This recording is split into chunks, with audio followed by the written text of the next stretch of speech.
Good afternoon everyone. Chhattisgarh Aspire academy के छोटे से यूट्यूब चैनल में आप सभी का बहुत बहुत स्वागत है। आज बेसिकली हम डिस्कस करने वाले एडीओ का सिलेबस, एडीओ का कंप्लीट एनालिसिस एंड एडीओ में किस टाइप के क्वेश्चन आपके पूछे जाएंगे आने वाले 15 दिन बाद जो आपके एग्जाम है उसमें बेसिकली। ओके, तो मैं जो अपना पोर्शन है वो तो मैं प्रॉपर्ली डिस्कस करूंगा, यहाँ पे स्टूडेंट्स भी है क्लास में, ठीक है। और जो बचा हुआ पोर्शन है जो ठाकुर सर स्पेशली आप लोगों के साथ डिस्कस करेंगे। तो बेसिकली जो मेरा पोर्शन रहेगा वो हमारा इंडिया का पोर्शन रहेगा, कुछ आजीविका का पोर्शन रहेगा और छोटे से हमारे जो योजना वाला जो पोर्शन है उसमें से हम लोग कुछ चीजें डिस्कस करेंगे। ओके, तो ये जो आज जो हम ये सिलेबस में देख रहे हैं छत्तीसगढ़ का सामान्य अध्ययन जो कि 25 अंक है, ये बड़ा ही इंपॉर्टेंट रोल प्ले करेगा आपके एग्जाम में ओवरऑल। क्योंकि अगर हम पिछले साल के अगर पेपर की बात करें 2012 और 2017 में जो एग्जाम हुए थे उसमें छत्तीसगढ़ इंडिया के पोर्शन से सिंगल क्वेश्चन नहीं था। आई थिंक वो सिलेबस में ही नहीं था बेसिकली। तो उन चीज़ों पे आज हम लोग डिस्कस करेंगे कि आपको एग्जैक्टली आने वाले 15 दिन में क्वेश्चन को उठाने कैसे और पढ़ना कहाँ से, ठीक है। पेपर तो हमारे पास है, उसको भी हम थोड़ा डिस्कस करेंगे, पेपर में डीप एनालिसिस करेंगे उसमें भी। बट राइट नाउ मैं थोड़ा सा आपको एक ओवरव्यू दे देता हूँ कि किस पर्टिकुलर क्वेश्चन को आपको कहाँ से पढ़ना और कैसे अप्रोच रखना है। ओके, जैसे आज अगर हम बात करते हैं यहाँ पे सामान्य अध्ययन आपका 25 अंक का है, ठीक है। ऑन एन एवरेज अगर हम बात करेंगे यहाँ से बच्चे 12 से 13 नंबर से ज्यादा नहीं ला पाएंगे। 12 से 13 नंबर क्यों नहीं ला पाएंगे? क्योंकि इंडिया का क्वेश्चन लगभग पीएससी की तरह सब कुछ डाल दिया गया है। तो एक्जैक्टली वी डोंट नो कि कितना क्वेश्चन वो कहाँ से बोलेगा और कितना पूछा जाएगा और कितना एरिया को वो कवर करेगा, लेकिन डाला तो सब कुछ है। तो थोड़ा सा चेक करते हैं कि थोड़ा सा स्मार्टली कैसे मूव करेंगे ताकि हमारा इंडिया का मैक्सिमम पोर्शन कवर हो जाए आपने। ओके, तो आज अगर हम बात करेंगे यहाँ पे, अच्छा यहाँ पे छत्तीसगढ़ का दिया हुआ है क्या? वेट मिनट, ये वाला क्वेश्चन तो 15 अंक है, सॉरी 15 है। तो अगर हम बात करेंगे 15 नंबर में अगर सामान्य अध्ययन की बात करते हैं, ठीक है, तो अगर हम इसकी बात करते हैं सामान्य अध्ययन की बात करते हैं तो 15 अंक में से अगर हम देखा जाए तो 7 से 8 क्वेश्चन तो 8 मार्क्स तो बच्चे एवरेज लाएंगे, नो डाउट, ठीक है, मतलब 50% लेके चल रहा हूँ। लेकिन अगर हमको 12 से 13 नंबर लाना है तो उसके अप्रोच कैसा रखना चाहिए ये हमारे इंपॉर्टेंट है और वही चीज आज हम लोग चेक करेंगे वन बाय वन। ओके, सबसे पहले तो हमारे पास यहाँ पे लिखा हुआ है भारत का संविधान एवं राज्य व्यवस्था तथा भारतीय प्रशासनिक ढांचा।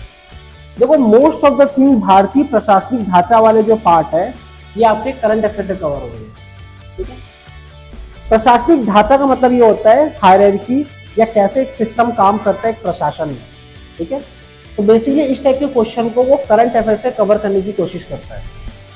लेकिन अगर हम बात करेंगे भारत का संविधान के बारे में बात करेंगे, अगर हम संविधान की बात करते हैं तो संविधान एक ऐसा सब्जेक्ट है जो बहुत बड़ा है, एक समुंदर की तरह है वो। और समुंदर से अगर आप एक लोटा पानी निकालोगे तो कुछ फर्क नहीं पड़ेगा, बिल्कुल जस्ट लाइक दैट।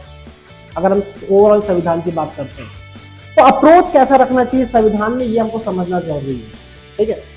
तो मेरे अकॉर्डिंग अगर हम संविधान की बात करते हैं तो अगर आप देखोगे तो मैं एक थोड़ा सा पैटर्न बता देता हूँ। जिस पर्टिकुलर क्वेश्चन को आपको फॉलो करना है संविधान में उससे ज्यादा एनालिसिस नहीं करना है, क्योंकि अगर आज मैं यूपीएससी का भी पेपर देखा, ठीक है, तो जितना हम लोगों ने क्लास में डिस्कस किया max most of the question वहीं से आए हुए हैं, कोई भी एक्स्ट्रा क्वेश्चन नहीं आया, ठीक है। अगर हम बात करेंगे संविधान में तो सबसे पहला क्वेश्चन जो हम लोग करेंगे वहां पे करेंगे हिस्टोरिकल बैकग्राउंड। मतलब हिस्टोरिकल बैकग्राउंड मतलब क्या होता है? इतिहास, ठीक है। तो अगर आप देखोगे कोई भी बुक में, अगर आप लूसेंट फॉलो करो तो अच्छी बात है, अगर आप लक्ष्मीकांत को भी फॉलो कर रहे हो तो अगर आप उसमें भी देखोगे तो हिस्टोरिकल बैकग्राउंड में आपको ज्यादा नहीं करना है, कुछ चीजें करना है, जैसे कि रेगुलेटिंग एक्ट वाला पार्ट करना है, फिक्स इंडिया करना है, ठीक है। फिर उसके बाद आपको गवर्नमेंट ऑफ इंडिया एक्ट 1935 करना है, ठीक है। उसके बाद थोड़ा सा पोर्शन आगे जाने के बाद आपको क्या करना है? Government of India act of 1947, ठीक है। तो हिस्टोरिकल बैकग्राउंड में आपको 3-4 चीजें ज्यादा करना है, जैसे कि सीजीपीएससी और व्यापक का बड़ा फेवरेट क्वेश्चन है रेगुलेटिंग एक्ट ऑफ 1773। तो अगर हम रेगुलेटिंग एक्ट ऑफ 1773 की बात करते हैं तो यहाँ से बहुत ही कॉमन क्वेश्चन एक हमेशा पूछा गया एग्जाम में, और वो क्वेश्चन का है कि भारत में सबसे पहले सुप्रीम कोर्ट कब लाया गया? ठीक है, या फिर सुप्रीम कोर्ट की स्थापना कब हुई है, या तो हो सकता है अगर व्यापम का क्वेश्चन पूछा तो जज का नाम पूछ दे। ठीक है, कई बार ऐसा क्वेश्चन पूछा जाता है कि फिट्स इंडिया एक्ट में क्या इंपॉर्टेंट संशोधन किया गया या क्या चीजें लेके आया गया। ठीक है, तो इस टाइप के क्वेश्चन ये काफी आते हैं, तो यहां से आपको ओवरव्यू करना है और ये कोशिश करना कि एग्जाम से एक रात पहले पढ़ना, 1 डे बिफोर। ठीक है, क्योंकि याद नहीं होगा, अभी जाके पढ़ोगे ना बिल्कुल दिमाग में नहीं बैठेगा। कोशिश करना एक दिन पहले कोई भी बुक उठाना, लक्ष्मीकांत हो गया या तो लूसेंट हो गया, और फटाफट देख लेना क्या क्या इंपॉर्टेंट पॉइंट है इसमें, और वो आपको लूसेंट में बड़ा जबरदस्त मिलेगा। ठीक है, एग्जाम निकालना है, बुक के पीछे मत भागना कि वो लूसेंट पढ़ेंगे तो इमेज डाउन हो जाएगा, ऐसा कुछ नहीं है। आपको जिस बुक से ज्यादा बेटर हेल्प मिलेगा आपको वो बुक को फॉलो करना है। अगर आपको लगता है हरिराम पटेल में आपको ज्यादा अच्छा मिल जाएगा हिस्टोरिकल बैकग्राउंड, तो मैं बिल्कुल भी इसके लिए डिनाई नहीं करूंगा। It's all up to you कि आप कैसे उसको फॉलो करते हैं। ओके, तो यहां से ये वाला क्वेश्चन हो गया। सेकंड इंपॉर्टेंट थिंग, आप सीधा जाओगे सेकंड इंपॉर्टेंट चीज में, सीधा आप करोगे fundamental rights, fundamental duties, DPSP. इन पोर्शन को बड़े अच्छे से करोगे, लेकिन इन पोर्शन का most important thing is articles. ठीक है, डायरेक्ट आर्टिकल पूछा जाएगा कि किस आर्टिकल में किसके बारे में वर्णन है। ठीक है, जैसे एक बड़ा इंपॉर्टेंट आर्टिकल है जो सब जगह मेंशन होता है, जैसे कि राइट टू एजुकेशन के बारे में। ठीक है, वो आपका फंडामेंटल राइट्स में भी आ जाता है, वो आपका डीपीएस में भी आ जाता है, और वो आपका फंडामेंटल ड्यूटीज में भी आता है किसी हद तक, अगर इनडायरेक्टली अगर कवर करने की कोशिश करें तो। ठीक है, राइट टू एजुकेशन की अगर बात करते हैं, राइट, तो इस टाइप के क्वेश्चन जो है ये बड़े कॉमन है, तो आपको पकड़ना है कि आपके एग्जाम के पॉइंट ऑफ व्यू से क्या इंपॉर्टेंट है। जैसे कि अगर हम बात करें एडीओ, तो हम एडीओ की अगर बात करते हो तो यहाँ पे हम रूरल डेवलपमेंट की बात करेंगे। ठीक है, तो रूरल डेवलपमेंट कैसे होगा, जब एजुकेशन पे फोकस करेंगे, जब हेल्थ सेक्टर पे फोकस करेंगे, जब हम इंफ्रास्ट्रक्चर पे फोकस करेंगे, राइट। तो इन चीजों पे आपको ज्यादा फोकस करना है, एग्जाम के अकॉर्डिंग पढ़ना होता है। जैसे फॉर एग्जाम्पल व्यापम का फूड इंस्पेक्टर का एग्जाम होता है फूड इंस्पेक्टर का एग्जाम। तो जो फूड इंस्पेक्टर का एग्जाम होता है तो उसमें हमको कैसे पढ़ना होता है, हमको देखना पड़ता है कि फसाई का एक्ट कौन सा है, फिर हमको देखना पड़ता है क्या क्या नॉर्म्स है एक प्रॉपर रेस्टोरेंट को सेटअप करने के लिए। ठीक है, ऐसे क्वेश्चंस आते हैं, क्या है गवर्नमेंट की पॉलिसी अंडर प्रधानमंत्री इंदिरा गांधी मातृत्व सहयोग योजना के अंदर में क्या क्या है, फिर अन्नपूर्णा योजना क्या क्या है। तो इस प्रकार के क्वेश्चन को हम देखते हैं फूड इंस्पेक्टर के एग्जाम में। पटवारी का एग्जाम आ गया तो हम हो सकता है हम लैंड रेवेन्यू के बारे में ज्यादा पढ़े, वहां पे आपको क्वेश्चन वहां से पिक करना पड़ता है। अगर हम ईपीएफओ का एग्जाम देते हैं तो हमको ईपीएफओ के बारे में ज्यादा पढ़ना पड़ता है। Same with the ADO also, ADO का नस को पकड़ना पड़ेगा आपको अगर एडीओ का एग्जाम निकालना है। बिल्कुल एक ऐसा तरीके से मत पढ़ो कि आपको लगेगा कि मैं पूरा पढ़ के जाऊंगा और वहां से एग्जाम आ जाएगा, वहां से क्वेश्चन आ जाएगा। बिल्कुल नहीं है, आपको स्मार्टली मूव करना पड़ेगा, और स्मार्टली मूव करने के लिए आपको क्या करना पड़ेगा, उस एग्जाम का बिहेवियर को चेक करना पड़ेगा कि वो एग्जाम किसके लिए, तो एग्जाम किसके लिए, ADO, right. And ADO is basically for rural development, आजीविका, लाइवलीहुड, गवर्नमेंट स्कीम, योजनाएं, हेल्थ सेक्टर, एजुकेशन सेक्टर, इन सेक्टरों पे आपको ज्यादा फोकस करना है, तब जाके आप एग्जाम में एग्जैक्टली सही पकड़ पाओगे उसकी चीजों को, राइट। तो यहां पे अगर हम बात करते हो तो सेकंड इंपॉर्टेंट थिंग ये हमारा fundamental right, fundamental duties and DPSP. Okay, next है, अगर हम इसकी बात करेंगे, थर्ड पोर्शन की बात करेंगे यहाँ पे ओवरऑल पॉलिटी का, तो हम यहाँ पे बोलेंगे अमेंडमेंट्स। अमेंडमेंट मतलब क्या होता है, बिल्कुल संशोधन। ठीक है, तो अनुच्छेद 368, तो इनके बारे में काफी अच्छे से पढ़ना है।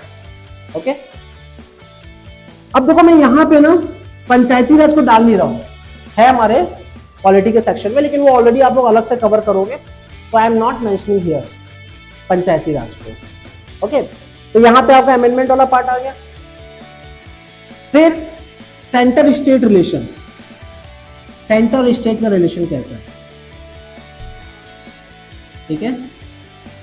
नेक्स्ट है आपका गवर्नर, सीएम, स्टेट कैबिनेट, और सेम इसी पैटर्न को आपको सेंट्रल के लिए फॉलो करना है, प्रेसिडेंट, पीएम और council of minister for the state और council of minister for the centre. ठीक है, इन चीजों को आपको फॉलो करना है, किसमें, सेम सेंटर स्टेट के लिए बिल्कुल कॉमन लेके चलोगे। Okay, last but not least अगर हम बात करेंगे तो इमरजेंसी प्रोविजन, इमरजेंसी प्रोविजन है ना, इमरजेंसी प्रोविजन करना है। और बस बाकी आपको थोड़ा बेसिक जो याद करके रखना है एग्जाम के पॉइंट ऑफ व्यू से वो ये रहेगा आपका, कौन सा शेड्यूल याद रखना है आपको, कौन से शेड्यूल की बात कर रहा हूँ, इंपॉर्टेंट आर्टिकल्स, और ये आर्टिकल्स कौन से वाले रहेंगे, ये स्टेट के जितने भी इंपॉर्टेंट आर्टिकल है कि कौन सा काउंसिल ऑफ मिनिस्टर है, कौन सा सीएम का है, सीएम को अपॉइंट करने के लिए कौन सा अनुच्छेद के अंदर में आता है, इन चीजों पे आपको क्या करना है एग्जैक्टली फोकस करना है। क्लियर आपको? तो ये बेसिक है, इतना भी करके जाओगे ना ये मोर देन इनफ है। और एक लास्ट जो बहुत इंपॉर्टेंट है वो है आपका पार्लियामेंट, पार्लियामेंट। और मैंने सबको नोट दिया हुआ है पार्लियामेंट का, बड़ा ही सिस्टमेटिक तरीके से, उतना ही करके जाओ, उससे ज़्यादा कुछ ज़रूरत नहीं है एक्स्ट्रा करने का। मुश्किल से 5 दिन लगेगा इसको करने के लिए, और कोई एक्स्ट्रा एफर्ट मत डालो, ये मोर देन इनफ है आपके एग्जाम को क्लियर करने के लिए, at least for the constitution part, संविधान वाला पार्ट के लिए। ठीक है, ये आपका मोस्ट ऑफ द क्वेश्चन को आपको कवर कर लेगा। मेरे को लगता है कि 90 to 95 क्वेश्चन यहाँ से कवर हो जाएगा, आपको एक्स्ट्रा एफर्ट डालने की जरूरत नहीं है। क्लियर? तो जितने लोग मुझे देख रहे हैं यहाँ पे यूट्यूब में, उन सभी के लिए ये बहुत इंपॉर्टेंट पॉइंट है कि आप जितना कम पढ़ के जाओगे, जितना स्मार्टली मूव करोगे, उतना आपके एग्जाम निकलने के चांसेस बढ़ जाएंगे और आपकी एफिशिएंसी भी बढ़ जाएगी बाकी सब्जेक्ट को पढ़ने के लिए। ओके, तो ये तो बात हो गया हमारा किसका, संविधान का। ओके, आगे चेक करते हैं।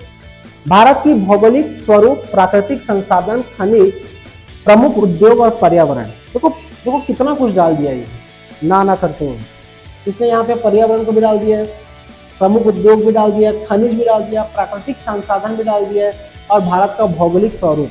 ठीक है, देखो भारत का भौगोलिक स्वरूप अगर हम बात करेंगे तो ये ओवरऑल मैक्सिमम ज्योग्राफी का टॉपिक को कवर करता है स्वरूप के हिसाब से। ठीक है, अगर हम बात करेंगे तो कहने का मतलब ये है, इसको भी थोड़ा देख लेते हैं कि कहां से कवर करना है। देखो हमारे पास अभी जो टाइम है उसमें ना तो हम नया बुक खरीद सकते हैं, ना तो हम कोई नया क्लासेस कर सकते हैं, ना तो हमारे पास इतना टाइम है कि अगर हम ज्योग्राफी वाले पोर्शन की बात करते हैं, ओके, तो ज्योग्राफी वाले पोर्शन में अगर हम ओवरऑल बात करते हैं तो इसमें हमको कुछ इंपॉर्टेंट पॉइंट को जैसे कवर करना है, जैसे कि पॉलिटिकल मैप को कवर करना है, पॉलिटिकल मैप, कुछ बाउंड्रीज जो कि इंडिया के साथ कौन से कंट्रीज का बाउंड्री है और कौन से इंपॉर्टेंट आपके रेखाएं या फिर इंटरनेशनल बॉर्डर जो लगते हैं। ठीक है, फिर अगर हम बात करेंगे तो पासेस के बारे में बात करेंगे, कौन से इंपॉर्टेंट पासेस है। ओके, लिपू लेक या समथिंग लाइक दैट, है ना, शिप्काला, बॉम्बीला, इस टाइप के कुछ इंपॉर्टेंट पासेस है, उसके बारे में बात करेंगे। फिर यहाँ पे अगर हम बात करते हैं तो रिवर सिस्टम के बाद थोड़ा सा अच्छे से पढ़ना है आपको। रिवर सिस्टम के बाद देख लेना कौन से इंपॉर्टेंट डिवीजन है रिवर के, जैसे गैंजेस है, ब्रह्मपुत्र है, गोदावरी है, और आपके जो वेस्ट कोई रिवर है नर्मदा और ताप्ती, जैसे कुछ इंपॉर्टेंट चीजें। फिर रिवर सिस्टम करने के बाद थोड़ा सा आपको साउथ इंडिया में जाना है और वहाँ पे वेस्टर्न घाट, ईस्टर्न घाट और नीलगिरी के बारे में देखना है कि कौन सा उसके हाईएस्ट पीक है और कौन सा उसके इंपॉर्टेंट वाटरफॉल है या रिवर सिस्टम है वहाँ पे। और आपको ये भी चेक करना है साथ ही साथ यहाँ पे कि कौन से इंपॉर्टेंट नेशनल पार्क है उसी के अंदर में जो को बिलोंग करता है नेशनल पार्क, या फिर कौन से टाइगर रिजर्व, या फिर फाइनली हम देखते हैं बटेश्वर रिजर्व। इन चीजों के बारे में हमको ज्यादा यहाँ पे फोकस करना है। तो ओवरऑल अगर हम देखेंगे यहाँ पे तो ये तो बड़ा कॉमन है आपका, नेशनल पार्क, टाइगर रिजर्व और बायोस्फीयर रिजर्व, इसको आपको एनी हाउ कवर करना ही करना है विदाउट एनी कॉम्प्रोमाइज। ठीक है, इन चीजों के बारे में बड़ा अच्छे से देखना है। अगर पेपर को ज्योग्राफी में थोड़ा सा टफ करने की कोशिश करा एडीओ वाला तो एट लास्ट वो ये पूछ सकता है आइलैंड के बारे में। ठीक है, कोई इंपॉर्टेंट आइलैंड है, तो जैसे कि अंडमान निकोबार में कोई इंपॉर्टेंट आइलैंड है, देखो बैरन आइलैंड जैसे एग्जांपल ले लेते हैं, है ना, तो कुछ वॉल्केनोज के बारे में देख सकते हैं वहाँ पे, अंडमान निकोबार में क्यों एक्टिव वॉल्केनोज है क्या वहाँ पे, है ना। फिर कुछ इंपॉर्टेंट वहाँ के नेशनल पार्क है अंडमान निकोबार के, और हो सकता है कि ऐसा जमाने भी दे देगा कि अंडमान, लिटिल निकोबार, कार निकोबार, इनको साउथ से लेकर नॉर्थ तक जमाने की कोशिश करो या फिर जमा वहाँ पे, है ना। तो 1 2 3 2 3 1 ऐसा रहेगा, आपको ऑप्शन दे सकता है एट लास्ट अगर टफ करने की कोशिश करा तो। वैसे तो ये यूपीएससी या सीजीपीएससी के लेवल का है, बट अगर एडीओ अगर पूछना चाहे तो आजकल हम लोग किसी भी एग्जाम पे उतना भरोसा तो है नहीं, कोई भी कुछ भी पूछ दे रहा है उठा के। ठीक है, तो ये हो गया तुम्हारा इसके बारे में, ज्योग्राफी के बारे में। ज्योग्राफी से इससे ज्यादा करने की कोशिश मत करना। और वेस्टर्न घाट और ईस्टर्न घाट के बारे में ना बड़ा अच्छा दिया हुआ लूसेंट में, वेस्टर्न घाट और ईस्टर्न घाट के बारे में ना लूसेंट में बड़ा अच्छा दिया हुआ है। तो अगर पढ़ सकते हो तो थोड़ा टाइम निकाल के, एक आध घंटे का काम है ज्योग्राफी को पढ़ना, तो यहाँ से उसको कवर करने की कोशिश करना। जो लोग हरिराम पटेल को फॉलो कर रहे हैं तो उसके थोड़ा सा उसके फैक्चुअल को चेक कर लेना, वो फैक्ट बड़ा गलत देता है कई बार, ठीक है। तो कई बार ये बता देगा कि वेस्टर्न घाट में हाईएस्ट पीक कौन सा है, ठीक है, फिर वो क्या कर देगा, फिर वो वेस्टर्न घाट को छोड़ के नीलगिरी का पूछेगा नीलगिरी का, लेकिन वो दे दिया रहेगा वेस्टर्न घाट का। तो यहाँ पे आपको समझना पड़ेगा कि वो एग्जैक्टली सही डेटा उठाया है कि नहीं। अगर किसी को कहीं से पढ़ने का मन नहीं करेगा, ना लूसेंट समझ में आ रहा है, ना कुछ समझ में नहीं आ रहा है, तो एक काम कर सकते हो जो मेरे को पर्सनली पसंद है, वो है तुम्हारा एनसीईआरटी। एनसीईआरटी ज्योग्राफी का, इंडियन ज्योग्राफी का, ठीक है, इसको आप कवर कर सकते हैं, इंडियन ज्योग्राफी का एनसीईआरटी। और ये इंडियन ज्योग्राफी का एनसीईआरटी ज्यादा पेज का नहीं है, मात्र 84 पेज का है, सॉरी 110 पेज का है, 110। अगर मैं इस 110 पेज को डिवाइड भी करता हूँ ना 5 दिन से, तभी अगर हर एक दिन आप 20 पेज भी पढ़ते हो, तब भी आपका ज्योग्राफी आराम से कवर हो जाएगा। और ये इस लेवल का पढ़ाई होगा आपका कि आप बिलीव नहीं कर सकते, आपका मैक्सिमम ज्योग्राफी क्वेश्चन खत्म हो जाएगा, मैक्सिमम। इनफैक्ट जब हम लोग अपनी तैयारी करते थे तब हम लोग इंडियन ज्योग्राफी के अलावा कुछ भी नहीं पढ़ते थे एनसीईआरटी, और कुछ भी नहीं। तो दुनिया भर की जो बुक आती है, कभी खुल्लर का कोई पढ़ता है, कभी कोई माजिद हुसैन का पढ़ता है, बहुत सारे बुक बहुत सारे लोग पढ़ते रहते हैं, तो कोई ज़रूरत नहीं एक्स्ट्रा एफर्ट डालने का। अगर आपको लगता है कि आप एनसीईआरटी के लैंग्वेज को समझ पा रहे हो, कर सकते हो, तो ये आपने मोर देन इनफ है 12th क्लास का एनसीईआरटी। अदरवाइज आपके पास लूसेंट है, उससे भी आप ज्योग्राफी को आराम से कवर कर सकते हो, ठीक है। तो कुछ बेसिक चीज़ों पे फोकस करना है, ट्रेडिशनल चीज़ों पे फोकस करना है, जैसे कि मैं पहले बता चुका हूँ, नेशनल पार्क हो गया, बायोस्फीयर रिजर्व हो गया, टाइगर रिजर्व हो गया, और कुछ इंपॉर्टेंट आपके नेशनल हाईवे हो गया और नेशनल वाटरवे। नेशनल वाटरवे पे बार बार क्वेश्चन पूछा जा रहा है, मैं पहले बता दे रहा हूँ। तो हो सकता है व्यापम और पीएससी, जो पीएससी का पैटर्न को अगर व्यापम फॉलो करता है, तो हो सकता है कि एडीओ के एग्जाम में डायरेक्टली ये पूछा जाए कि नेशनल वाटरवे के बारे में बताओ कि नेशनल वाटरवे नंबर 3 एक्चुअली किसके किसके बीच में है, ठीक है। तो ये बिल्कुल ध्यान से करना नेशनल वाटरवे को। और अगर हम ज्योग्राफी के सिलेबस की बात करेंगे, तो यहाँ पे आपको कुछ इंपॉर्टेंट, जैसे कि मिनरल्स के बारे में बात करेंगे, तो मिनरल्स देखो ऑलरेडी आपका मिनरल्स वाला पार्ट है सीजी में कवर होगा, तो आपको इंडिया के पोर्शन में मिनरल्स पे एक्स्ट्रा एफर्ट डालने की जरूरत नहीं है। अगर छोड़ना है तो पूरी तरह से छोड़ सकते हो, अगर कवर करना है तो सिर्फ 4 ही रीजन तो ज्यादा इंपॉर्टेंट मिनरल्स वाले। कौन सा ये अपना बेल्ट है ना, गोंडवाना बेल्ट ही तो है, छत्तीसगढ़ हो गया, झारखंड हो गया, उड़ीसा हो गया, आपका वेस्ट बंगाल हो गया। अगर उस वाले बेल्ट में देखना है तो राजस्थान हो गया, एमपी तो वैसे ही कुछ नहीं मिलेगा। और एक चीज और देख लेना कि यूरेनियम कहाँ पे है, ठीक है। कई बार ऐसा, एक बार हमारे समय में बहुत अच्छा क्वेश्चन आया था, पीएससी की UPSC exactly I don't know, कि वहाँ पे ये क्वेश्चन पूछा गया था कि शेल गैस कहाँ फाउंड होता है। तो बहुत सारे बच्चों को शेल गैस के बारे में नहीं पता। तो अगर आपको लगता है कि शेल गैस के बारे में थोड़ा पढ़ना चाहिए, तो शेल गैस को भी देख सकते हो कि एग्जैक्टली शेल गैस क्या है और वो कहाँ कहाँ पे पाए जाते हैं। जैसे कि नर्मदा बेसिन में पाया जाता है शेल गैस, ठीक है, गोदावरी बेसिन में, नर्मदा गोदावरी बेसिन में पाया जाता है। तो इस टाइप की चीज़ों को आप बिल्कुल भी देख सकते हो। ओके, ये हो गया हमारा। अगर ज्योग्राफी की पोर्शन की बात करें तो ये यहाँ से इतना, इससे ज़्यादा आपको कुछ करने की जरूरत नहीं है, टाइम कम है, तो कम टाइम में ज़्यादा करने की कोशिश करना, ठीक है। अगर हम बात करेंगे संविधान की अर्थव्यवस्था, भारत का अर्थव्यवस्था में कुछ भी करने की जरूरत नहीं है, बस 4-5 चीजें करने की जरूरत है आपको। वो है जीडीपी, जीएनपी, एनएनपी, ठीक है, और आरबीआई की क्वालिटेटिव और क्वांटिटेटिव पॉलिसीज, ठीक है। तो आरबीआई की क्या क्या इंपॉर्टेंट चीज है वही बस आपको फोकस करना है। जैसे कि अगर हम बात करते हैं तो यहाँ पे बात करते हैं, यहाँ पे अगर हम बात करते हैं, आपको जीडीपी के बारे में पढ़ना है, एग्जैक्टली होता क्या है जीडीपी, जीएनपी, एनएनपी, इस पर फोकस कर लेना। फिर डिमांड सप्लाई, डिमांड सप्लाई के बारे में चेक कर लेना। फिर डब्ल्यूपीआई, सीपीआई, और साथ में यहाँ पे इन्फ्लेशन, इसके बारे में पढ़ लेना आप लोग। Okay, overall. और फिर अगर लास्ट हम अगर इस पर बात करेंगे इकोनॉमिक्स वाले पोर्शन में, तो आपका एक ही पोर्शन बचता है, वो है तुम्हारा आरबीआई, ठीक है। तो देखो ये वाला बड़ा इंपॉर्टेंट पोर्शन है, क्योंकि ऑलरेडी आपका बैंकिंग सेक्टर कवर होता है एडीओ में। तो आरबीआई की जितनी भी इंपॉर्टेंट पॉलिसीज है, जैसे कि अगर हम बात करते हैं रेपो रेट क्या होता है, रिवर्स रेपो रेट क्या होता है, बैंक रेट क्या होता है, एसएलआर क्या होता है, सीएलआर क्या होता है, है ना। तो इन पोर्शन को बस समझ लेना कि क्या होता है, ठीक है। इससे ज्यादा आपको एफर्ट डालने की जरूरत नहीं है, ये आपके लिए मोर देन इनफ है फॉर योर एडीओ एग्जाम, ठीक है। बस इतना ही करना है अर्थव्यवस्था में, बाकी आपका इकोनॉमिक सर्वे कवर कराएगा आपको। छत्तीसगढ़ का इकोनॉमिक सर्वे से मैक्सिमम क्वेश्चन पूछ लिया जाएगा, तो यहाँ से ज्यादा करने की जरूरत नहीं है, बेसिक कॉन्सेप्ट तो याद रखना। ओके, यहाँ से हो गया। यहाँ पे अर्थव्यवस्था में कोई प्रॉब्लम नहीं है यहाँ तक, ठीक है। मॉडर्न आपका हमने हिस्ट्री को देख लिया। हिस्ट्री में अच्छा, हिस्ट्री नहीं देखा ना हमने, क्या क्या किया हमने, अब संविधान देखा है और क्या देखा है, ज्योग्राफी देख लिया और अर्थव्यवस्था देख लिया, ठीक है। अब बात करते हैं थोड़ा सा मॉडर्न हिस्ट्री के बारे में, ठीक है। तो यहाँ पे अर्थव्यवस्था हो गया, संविधान हो गया, ये हो गया। हाँ, ये वाली बात करते हैं, सामान्य विज्ञान, ठीक है। देखो मैं अभी भी तुम लोगों को बोलूंगा कि बुक्स फॉलो करने के लिए अगर किसी स्टूडेंट के पास 10वीं क्लास का युग बोध का मिलता है बुक, युग बोध का 10वीं क्लास का सीजी बोर्ड का, अगर वो आपको बुक मिलता है तो उसको पढ़ लो। वो आपका मोर देन इनफ है, मुश्किल से 2 दिन लेगा, उससे ज़्यादा नहीं लेगा। अगर मुझे वो टफ लग, मतलब मेरे लिए साइंस पढ़ना बड़ा टफ लगता है, मेरे को बहुत बायोलॉजी पढ़ना बड़ा टफ लगता है मेरे लिए, लेकिन मेरे हिसाब से अगर आप लोग उसमें, अगर आप लोग को फिर भी थोड़ा सा कंफर्टेबल हो बायो को लेके, फिजिक्स को लेके, केमिस्ट्री को लेके, तो मेरे को नहीं लगता आपको 2 दिन से ज़्यादा लगना चाहिए बुक में, ठीक है। इतनी मोटी बुक है, लगती मोटी है लेकिन बिल्कुल बच्चों की तरह है, बिल्कुल पढ़ के आप लोग कहानी के जैसा पढ़ के निकल लो।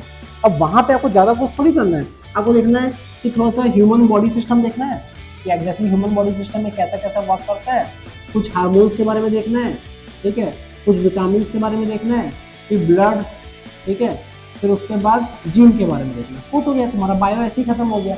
अच्छा, जब भी मैं फिजिक्स वाला पोर्शन, जब भी मैं कोशिश करता हूँ पढ़ने के कोई भी एग्जाम में, तो मैं क्या पढ़ता हूँ फिजिक्स में, कुछ नहीं पढ़ता, मैं बस ये पढ़ता हूँ, कौन सा, टोटल इंटरनल रिफ्लेक्शन, ठीक है। टोटल इंटरनल रिफ्लेक्शन याद है, मिराज मिराज जो बनता है, दूर से दिखती है तो पानी दिखता है, बचपन में पढ़े होंगे हम लोग, ठीक है।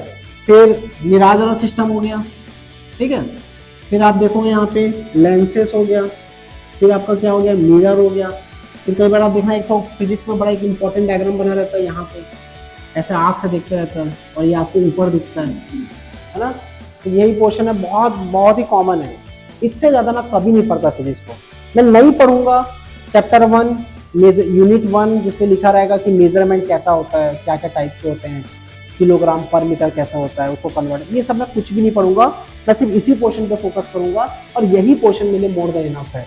तो लेंसेज और मिरर में आपको कुछ नहीं करना है, उसमें भी ये एक ही क्वेश्चन पूछता है, कौन सा, कि ऐसा कौन सा मिरर जो गाड़ी में लगे रहता है शीशा में, बस वही। और उत्तल होता है कि क्या बोलते हो, उत्तल, है ना। तो कॉनकेव और कॉन्वेक्स मिरर, 2 टाइप के मिरर होते हैं। लेंस में भी 2 टाइप के होते हैं, दोनों में उल्टा हो जाता है ना। फिर कई बार ऐसा हुआ, इसमें भी एक लास्ट जो इंपॉर्टेंट क्वेश्चन आता है यहाँ पे, वो होता है तुम्हारा कौन सा, आई। क्योंकि तो आई भी हमारा रेटिना उसके जैसा काम करता है, लेंसेज के जैसा, तो बिल्कुल आई के बारे में, ठीक है। कुछ था उसमें, मेरे को याद नहीं आ रहा है, हाइपर मेट्रोपिया है शायद, मेट्रोपिया, हाइपर मेट्रोपिया, ऐसा ही है क्या कुछ, मायोपिया, सॉरी, मायोपिया और हाइपर मायोपिया, ऐसा कुछ होता है शायद उसमें, तो वो देख लेना। तो फिजिक्स में इससे ज़्यादा आपको कुछ नहीं करना है, क्लियर है यहाँ पे सबको। फिजिक्स का पोर्शन जल्दी जल्दी फटाफट कर लेना, खत्म हो जाएगा आपका। रही बात अगर हम केमिस्ट्री की बात करते हैं, केमिस्ट्री में 2 ही क्वेश्चन हमेशा से सीजीपीएससी एग्जाम पूछता है, एक है वॉशिंग सोडा का फॉर्मूला या वॉशिंग सोडा को क्या बोला जाता है, यही, और एक है तुम्हारा ब्लीचिंग पाउडर, ठीक है। तो 2 चीजों को ज्यादा फोकस करता है अगर केमिस्ट्री में होगा, और अगर क्वेश्चन पूछना होगा तो वो तुम्हारा पीएससी लेवल पे ले जाएगा, उससे ज्यादा तुमको कुछ नहीं पूछेगा। या हो सकता है ऐसा कोई क्वेश्चन पूछ दे, कोई केमिकल रिएक्शन दे दे और उसमें बोलेगा कि H2 गैस इसमें से किसमें निकलता है, या फिर ऐसा पूछ देगा कि किसमें नेसेंट ऑक्सीजन किसमें निकलता है, इससे ज्यादा नहीं पूछेगा। नेसेंट ऑक्सीजन वाला, या फिर थर्ड एक क्वेश्चन आ सकता है कि क्लोरीन का अगर रिएक्शन होता है एटमॉस्फेयर में तो फ्री रेडिकल क्लोरीन कैसे बनता है, ठीक है। तो ये मैक्स टू मैक्स बता रहा हूँ मैं आपको, केमिस्ट्री से अगर क्वेश्चन आना होगा तो वैसे ही नहीं आएगा, और आ गया तो एक यहां से तो आएगा, तो एक आध क्वेश्चन आ गया तो आ गया, ठीक है। और लास्ट एक जगह से केमिस्ट्री में बड़ा जबरदस्त क्वेश्चन आता है, वो है तुम्हारा कॉम्बिनेशन ऑफ मेटल, ठीक है। जैसे पीबी प्लस जिंक क्या बनता है, लेड प्लस ये क्या बनता है ना। तो वो क्वेश्चन तुमको कहाँ मिलेगा, तुमको बताओ तो, किसी को आइडिया, वो कहाँ मिलेगा, पूरा डेटा एक साथ लिस्ट, नहीं, आपको मिलेगा लूसेंट में एक पूरा डिब्बा बना हुआ है, और उस डिब्बे को याद करके जाना है exam. PB plus zinc, this plus this, this plus this, हो गया। और यहाँ से क्वेश्चन 100% आता है, चाहे तुम एसीएफ के एग्जाम में देखो, चाहे तुम व्यापम के एग्जाम में देखो, चाहे तुम पीएससी के एग्जाम में देखो, सब में यहाँ से क्वेश्चन आता है। तो ये तो रेडी रहो, अगर केमिस्ट्री में कहीं से नहीं पूछेगा तो यहाँ से पूछेगा ही पूछेगा क्वेश्चन। ठीक है, फिजिक्स हो गया, केमिस्ट्री हो गया, बायो हो गया। बायो भी तुम लोगों को नॉर्मल है, विटामिन कर लेना, बड़ा इजी क्वेश्चन है, वो तुम्हारा 10वीं के सीजी बोर्ड वाले बुक से कर लेना, कोशिश करना। अगर नहीं हो पाएगा तो लूसेंट पढ़ लेना, और लूसेंट का हर एक सब्जेक्ट के बाद लूसेंट में लास्ट में मिसलेनियस करके लिखा हुआ है। ठीक है, कुछ इंपॉर्टेंट क्वेश्चन कि माचिस के तिल्ली में कौन सा वो रहता है, रिएजेंट या केमिकल रहता है। ठीक है, तो ऐसा टाइप का कुछ क्वेश्चन होते हैं जो बड़ा जनरल नॉलेज टाइप का क्वेश्चन होता है, जो हम बचपन में पढ़ते थे। तो हो सकता है कई बार ऐसा क्वेश्चन को भी पूछ लिया जाता है एग्जाम में। ठीक है, ये हो गया तुम्हारा कौन सा वाला question, basically science only science है ना। टेक्नोलॉजी पर अब आएंगे। तो टेक्नोलॉजी वाला क्वेश्चन पे अगर हम बात करते हैं तो यहाँ पे आपको इसरो के बारे में बड़ा जबरदस्त क्वेश्चन पूछ सकता है। तो अभी मैं यूपीएससी में भी कई क्वेश्चन देखा हूँ, तो यूपीएससी के एरिया से कंपैरिजन नहीं किया जा सकता, बट मैं आजकल जो ट्रेंड में देख रहा हूँ वो बड़ा कॉमन है। चंद्रयान के बारे में पूछेगा, या फिर यही पूछेगा कि मार्क 3 अभी जो रिसेंटली आने वाला है उसको क्या है।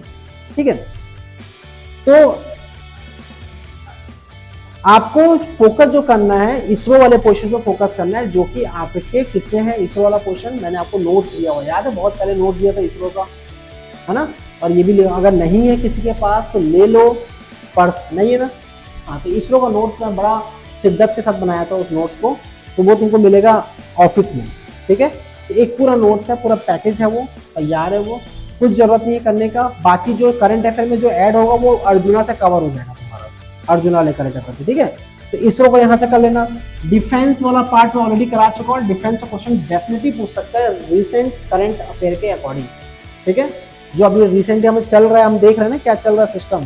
ओके, तो ये कर लेना आप लोग, हो जाएगा सबका यहाँ तक। ठीक है, तो 2 ही क्वेश्चन करना है, एक डिफेंस सेक्टर करना है, दूसरा इसरो करना है, और कुछ नहीं करना है यहाँ टेक्नोलॉजी वाले पार्ट में। ठीक है, नैनो साइंस वैनो साइंस कुछ करने की जरूरत नहीं है, कोई एक्स्ट्रा एफर्ट डालने की जरूरत नहीं है। अगर आपको पूछेगा भी तो करंट अफेयर बेस्ड क्वेश्चन पूछेगा। ठीक है, साइंस एंड टेक से मैक्सिमम क्वेश्चन जो आता है वो करंट अफेयर बेस्ड क्वेश्चन आता है, और कुछ नहीं आएगा। ओके, नेक्स्ट अगर बात करते हैं, यहाँ पे एक एनवायरमेंट क्वेश्चन भी है हमारे पास। तो एनवायरमेंट क्वेश्चन से आपका सिर्फ और सिर्फ पॉल्यूशन वाला, ठीक है, ग्रीन हाउस गैस आ जाएगा एक। ठीक है, और पॉल्यूशन हो गया, ग्रीन हाउस गैस हो गया, और एक आपका हो जाएगा तुम्हारा, बस इतना ही क्वेश्चन ज़्यादा से ज़्यादा करना होगा, कुछ नहीं करना, एक्स्ट्रा कुछ नहीं आएगा। अगर आएगा भी तो उतना हाई लेवल का क्वेश्चन नहीं पूछेगा, पीएससी लेवल का। बस देख लेना कौन से इंपॉर्टेंट पॉल्यूशन है, पॉल्यूटेंट है जो हमारे एनवायरनमेंट को इम्पैक्ट कर रहे हैं, है ना, टाइप ऑफ पॉल्यूटेंट। और क्या, देखो मेरे हिसाब से ना फूड चेन साइकिल क्यों नहीं पूछेगा एडीओ के लिए, क्योंकि अगर हम एडीओ का अगर बात करेंगे बिहेवियर का एडीओ के एग्जाम का, तो उतना लेवल पे नहीं जाएगा। वो इसलिए जाएगा कि अगर हम देखा जाएगा तो पॉल्यूशन ग्रामीण लेवल पे क्या इम्पैक्ट, तो ग्रामीण लेवल को भी करेगा पॉल्यूशन, तो पॉल्यूशन से क्वेश्चन उठा देगा कि बेसिक टाइप ऑफ पॉल्यूशन क्या क्या है, पॉल्यूटेंट क्या क्या है।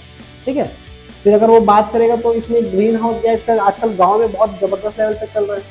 ठीक है, लोग बड़ा अच्छा तैयार कर रहे हैं अपने एरिया को। ठीक है, कुछ सब्जी भी बोते हैं कि अगर हम क्या बोलते हैं उसको, एक सिस्टम चलता है ना कि एग्रीकल्चर का जो, हाँ नहीं पॉली करके, पॉली बैग या फिर वो पॉली एग्रीकल्चर नहीं होता जो आपका, जो प्रॉपर ग्रीन से कवर करके बनाया जाता है, जो अंदर में वो उसके अपने अकॉर्डिंग उसका एनवायरनमेंट दिया जाता है ना। तो वैसे टाइप के क्वेश्चन, तो वो थोड़ा सा गांव के लेवल पे, रूरल एरिया पे काफी नहीं, वो उसका पॉली एग्रीकल्चर ही कुछ बोला जाता है उसको। ठीक है, तो बेसिकली इस टाइप के क्वेश्चन जो है वो आपको पूछा जा सकता है, क्योंकि वो रूरल एरिया पे ज़्यादा है, वर्क करता है ना, तो ये है इम्पोर्टेंट। फिर हाँ पॉलीकल्चर ही बोल सकते हो, जो भी चीज़ है उसको उसमें ऐड करके बोल सकते हैं। हाँ हाँ हाँ, पीसी कल्चर, पॉलीकल्चर सब कल्चर ही तो एक प्रकार का है ना। तो ये हो गया तुम्हारा एग्रीकल्चर के पॉइंट ऑफ, उसके पॉइंट ऑफ व्यू से, इसके पॉइंट ऑफ व्यू से, एनवायरनमेंट के पॉइंट ऑफ व्यू। ठीक है, तो इससे ज़्यादा तुमको एक्स्ट्रा कुछ और नहीं करना है, क्योंकि टाइम कम है, तो कम चीज़ करोगे और ज़्यादा बेनिफिशियल रहेगा, वो आपके लिए इम्पोर्टेंट। ओके, अगर आप बात करते हैं एडीओ के सिलेबस में और क्या है, कुछ चीज़ों के बारे में देखते हैं यहाँ पे। भारतीय सभ्यता एवं संस्कृति, ऐतिहासिक घटनाएं। देखो ऐतिहासिक घटनाएं तो आपको उसमें कवर हो जाएगा, किसमें कवर हो जाएगा, करंट अफेयर में। ठीक है, भारत की आधुनिक इतिहास के बारे में बात करते हैं, सभ्यता और संस्कृति के बारे में बात करते हैं। ठीक है, देखो अगर हम बात करेंगे सभ्यता और संस्कृति के बारे में तो ज्यादा कुछ नहीं आएगा। सभ्यता वो पुराना सभ्यता को लेके चलेगा, लेकिन वहां से अगर क्वेश्चन आ भी जाता है तो छोड़ देना, कोई प्रॉब्लम नहीं है, क्योंकि उतना कवर करने का टाइम हमारे पास नहीं है। लेकिन अगर संस्कृति की बात करते हैं तो यहाँ से हम चीजों को कवर कर सकते हैं, जैसे कि हमारे पास डांस फॉर्म हो गया। ठीक है, फिर हमारा यूनेस्को हेरिटेज क्या क्या है। ठीक है, ठीक है, फिर एमएबी प्रोजेक्ट कौन सा है हमारा। ठीक है, फिर हमारा लैंग्वेज कौन सा इंपॉर्टेंट लैंग्वेज कौन सा है। फिर हमारा यहाँ पे कुछ लोकल रीजनल लेवल पे कौन सा डांस फॉर्म है। रीजनल लेवल पे जैसे झारखंड का क्या है, छत्तीसगढ़ का क्या है ना, जैसे कि राजस्थान का क्या है, गुजरात। वैसे भी मैं तुम लोगों को याद भी कराया था, याद आ रहा है तुम लोगों को, सबको बहुत अच्छे से नोट्स भी दिया हूँ, उसको याद भी कराया हूँ कल्चर के पार्ट पे। ठीक है, फिर कुछ ट्राइब्स होते हैं जो हमारे अलग अलग पोर्शन पे, अलग अलग इंडिया के अलग अलग जगह पे पाए जाते हैं, है ना। कुछ ट्राइब्स होते हैं जो इम्पोर्टेंट है, गोल ट्राइब कहाँ होता है। ठीक है, एग्जाम्पल दे रहा हूँ, तो ये कई बार मैं तुम लोगों को इसके नोट्स भी प्रॉपर लिख पाया हुआ हूँ कि एग्जैक्टली कहाँ पे कौन से इंपॉर्टेंट ट्राइब्स है। तो इन चीज़ों को यहाँ से कवर कर लेना, इससे ज़्यादा एक्स्ट्रा और कुछ मत करना, क्योंकि टाइम वैसे भी नहीं है हमारे पास। मैं बार बार टाइम को इसलिए बोल रहा हूँ क्योंकि कम समय में ज़्यादा आउटपुट देना है आपको। तो ये ऑलरेडी आप लोग सब कुछ पढ़ चुके हो, आई नो, लेकिन मैं सिर्फ एक बार रिवाइज करा रहा हूँ कि इन चीज़ों को यहाँ से कवर करने की कोशिश करना। टॉपिक मैं बता दिया हूँ, और मैं वापस से आपको एडीओ के एग्जाम के बाद मिलूंगा और देखूंगा कि कितने क्वेश्चन जो मैं बताया हूँ वहाँ से कैसे क्वेश्चन आए हैं। ठीक है, फिर अगर हम बात करते हैं हिस्ट्री की बात करते हैं, तो हिस्ट्री में ज़्यादा कुछ नहीं करना है आपको, लूसेंट को पढ़ो, 4 दिन में खत्म हो जाएगा। ठीक है, मैक्सिमम कोचिंग इंस्टीट्यूट वाले लूसेंट के बारे में जिक्र नहीं करते, क्योंकि उनको लगता है कि लूसेंट को अगर बताएंगे तो शायद उनकी क्रेडिबिलिटी खत्म हो जाएगी, लेकिन हमको रिजल्ट से मतलब है एट ऑल। ओके, तो आप लूसेंट पढ़ो, कोई प्रॉब्लम नहीं है, 4 दिन का काम है, मॉडर्न हिस्ट्री आपको खत्म हो जाएगा, फटाफट वहीं से क्वेश्चन आएंगे और कहीं से क्वेश्चन नहीं है। ठीक है, तो बिल्कुल ले सकते हो, उठा सकते हो, टाइम नहीं है, ऑलरेडी मेरे क्लासेस चल रहे हैं हिस्ट्री का, तो उसमें से तो कवर हो ही गया। और मैं हमारे एग्जाम से पहले तो हिस्ट्री भी कवर हो जाएगा और पॉलिटी का भी मैक्सिमम पोर्शन कवर हो जाएगा। ठीक है, पर लूसेंट को कवर करते चलो ज़्यादा। अब तो बेसिक तो पता चल ही गया ना आप लोगों को, मैं पढ़ा रहा हूँ तो ऑब्वियसली। तो अब क्या करना है, बस एक बार रिवाइज कराना है लूसेंट को, हो गया आपका काम मैक्सिमम। ठीक है, अब रही बात, हम लोग वापस से आते हैं हमारे नेक्स्ट पोर्शन पे, ज़्यादा इंडिया पे तो टाइम नहीं लेता। देखो यहाँ पे जो पोर्शन है आजीविका संबंधी योजना और जानकारी। ठीक है, तो देखो इसका मैं पूरा सहकारिता बैंक व्यवस्था आजीविका हेतु परियोजना आजीविका, देखो इसको ना सिर्फ और सिर्फ टॉपिक पकड़ो और ना गवर्नमेंट के ऑफिशियल वेबसाइट से सिर्फ और सिर्फ डेटा पकड़ते जाओ। मेरे को पता है सबके पास इसके नोट्स है, हमारे क्लास में तो सभी के पास ये नोट्स है, मैं उनके लिए बता रहा हूँ जो यूट्यूब में इसको देख रहे हैं। आपको क्या करना है, टॉपिक को पकड़ना है, टॉपिक को पकड़ के सीधा का सीधा डेटा देखो, और डेटा देखते हुए गवर्नमेंट से क्या इंपॉर्टेंट उसके लिए इम्प्लीमेंटेशन है उनको चेक करते हुए इसकी चीजों को कवर करो। बाकी मेरे हिसाब से इन पोर्शन से आपके क्वेश्चन जो बनना होगा वो डेफिनेटली बनेगा, क्योंकि बड़ा इजी क्वेश्चन आएगा यहाँ से। अगर हम बात करते हैं, देखो भारतीय कृषि एवं ग्रामीण अर्थव्यवस्था में उसकी भूमिका, अब ये ऐसा पार्ट है जिसको आप इग्नोर नहीं कर सकते। यहाँ से क्वेश्चन भी अच्छे आएंगे और आपको बनना भी चाहिए, क्योंकि जिस एरिया पे, जिस लोकेलिटी पे आप रह रहे हो और जिस एग्जाम का प्रिपरेशन कर रहे हो, उस एग्जाम के अकॉर्डिंग ये बड़ा इंपॉर्टेंट टॉपिक है और यहाँ से क्वेश्चन बनना ही है। फिर अगर हम बात करेंगे, पशुपालन की बात करते हैं, और अगर हम क्रांति, श्वेत क्रांति कृषि की, है ना, श्वेत क्रांति, हरित क्रांति, ये एक ऐसा बेसिक चीज है जो मेरे को लगता है कि कोई भी स्टूडेंट अगर एडीओ का प्रिपरेशन चालू किया होगा तो ये बेसिक चीज को तो करके जाएगा। ठीक है, तो मेरे को भी उम्मीद है यहाँ पे जितने लोग बैठे हो कि तुम लोग इतना तो करके जा रहे हो, है ना। ये बड़ा इजी क्वेश्चन है, ये कर लोगे, मेरे को उम्मीद भी है। और जो मैं क्वेश्चन पेपर भी आपका देखा होगा ना, बड़ा सिंपल क्वेश्चन पेपर है, सिर्फ और सिर्फ स्ट्रेट फॉरवर्ड क्वेश्चन पूछा गया है। ठीक है, कोई घुमाया नहीं है, कुछ नहीं किया है, सीधा पूछा गया है कि हरित क्रांति में किसका अहम भूमिका रही है, फिर हरित क्रांति में हमने किस ज्यादा फसल को ज्यादा भूमिका इंपॉर्टेंस दिया है, like that type of question directly okay. तो पशुधन उत्पाद और प्रबंधन, ये भी आपका स्ट्रेट फॉरवर्ड कहाँ पे है, इकोनॉमिक सर्वे में दिया हुआ है।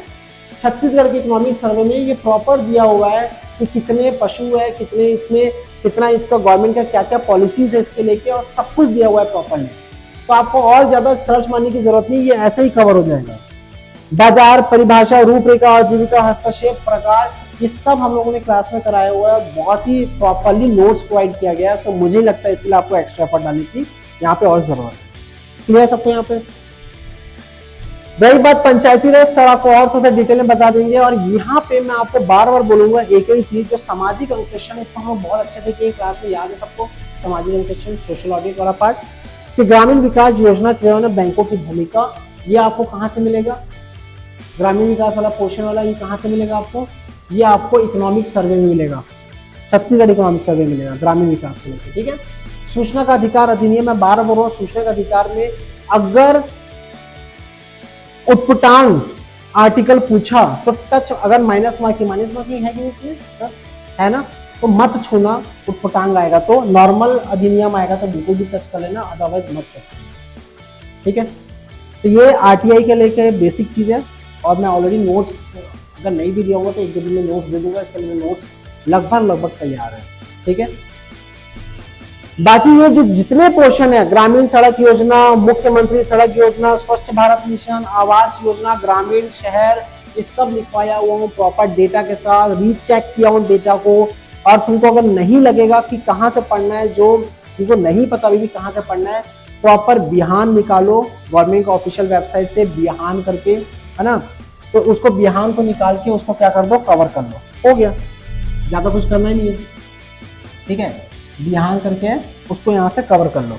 अगर हम बात करते हैं ओवरऑल, तो ये तो हमको सब कुछ हमको पता ही है कि मैक्सिमम इन पोर्शनों को कवर कैसे करना है। मेन तुम्हारा जो डाउट था वो इंडियन पोर्शन का था कि उनको कवर कैसे किया जाए, तो वो कवर हो गया, तुम्हारा क्लियर हो गया। और ये तो मैडम भी अच्छे से पढ़ाई है, और मैं भी थोड़ा सा अच्छे से लास्ट टाइम तुमको कवर कर चुका था। अगर हम लोग यहाँ पे देखें कि क्वेश्चन आया कैसे है, 2-4 क्वेश्चन में डिस्कस करूंगा, ज्यादा नहीं करूंगा, फिर सर करेंगे तुम्हारे से डिस्कस, है ना। यहाँ पे देखो, अगर एडीओ का अगर क्वेश्चन देखते हैं हम लोग 2017 में,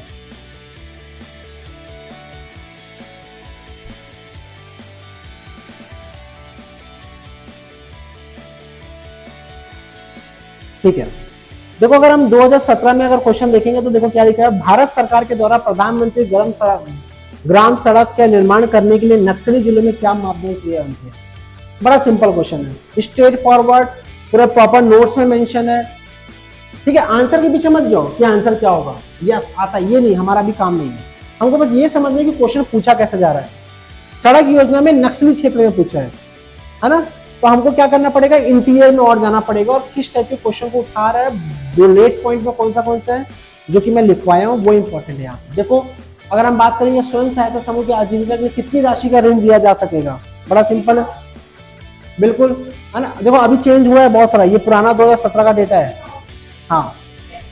प्रधानमंत्री आवास योजना ग्रामीण के अंतर्गत शौचालय का निर्माण में कितनी राशि प्रमाणित हुआ है, देखो आवास योजना में, बिल्कुल, है ना। तो स्ट्रेट फॉरवर्ड क्वेश्चन है कि नहीं, कुछ भी एक्स्ट्रा एफर्ट डालना पड़े तो क्या करना पड़ेगा, डेटा याद करना पड़ेगा। ये सब देखो पूरा डेटा, 7 दिन 15 दिन छत्तीसगढ़ सूखा प्रभावित क्षेत्रों में परिवार, देखो ये पूरा डेटा डेटा डेटा डेटा।